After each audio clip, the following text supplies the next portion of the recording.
l'imam al-Mahdi, le guide attendu avant la fin des temps. Mes frères et sœurs, avant de regarder la vidéo, je vous demande de la partager avec quelqu'un d'autre. Si une personne regarde cette vidéo grâce à ton partage, tu gagneras une hasana.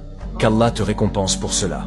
Dans les derniers temps, alors que le monde sera plongé dans l'injustice, la corruption, les guerres et l'ignorance, Allah enverra un homme pieux, guidé, pour rétablir la justice et la vérité. Il s'appelle Al-Mahdi, c'est-à-dire le bien guidé. Il est un signe majeur qui précède l'apparition du Dajjal et le retour de Jésus, fils de Marie, Isa alayhi salam. Qui est Al-Mahdi? Le prophète a dit « Al-Mahdi est de ma descendance, de la lignée de Fatima », rapporté par Abu Daoud et Ibn Majah. Son nom sera Muhammad, et son père s'appellera Abdullah, tout comme le prophète, Muhammad ibn Abdullah. Il sera un homme ordinaire, pieux, humble, mais qu'Allah choisira pour une mission immense. Et cela se fera en une nuit, comme l'a dit le prophète. Al-Mahdi sera réformé en une nuit, rapporté par Ibn Majah. Quand apparaîtra-t-il? Il apparaîtra à une époque de grande instabilité, de guerre et de division entre les peuples. Le monde sera rempli de tyrannie, d'injustice et de confusion religieuse. Des combats éclateront entre tribus et nations. À ce moment-là, les musulmans chercheront un chef. Ils se rassembleront autour de lui contre son gré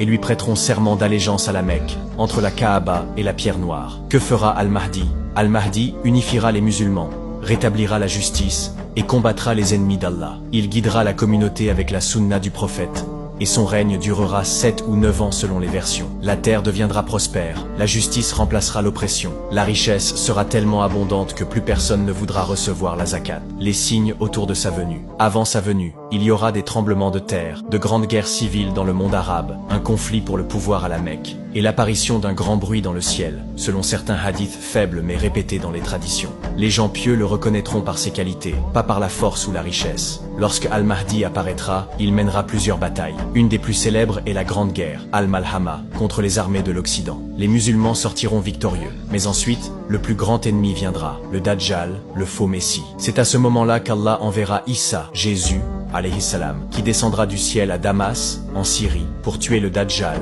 et diriger la prière derrière Al-Mahdi. L'imam Al-Mahdi n'est pas un sauveur magique. Il est un homme comme nous, mais choisi et guidé par Allah pour rétablir la lumière du tawhid et de la justice. Il ne prétendra pas être prophète. Il suivra la sunna, unira les musulmans et préparera le terrain pour la venue de Isa alayhi salam. Le croyant ne doit pas attendre Al-Mahdi pour pratiquer sa religion, mais il doit le reconnaître quand il viendra et se tenir aux côtés des gens de vérité. Qu'Allah fasse de nous ceux qui reconnaissent la vérité, même dans les temps les plus sombres, et qu'il nous accorde de rester fermes dans la foi, avec ou sans Al-Mahdi. Amin.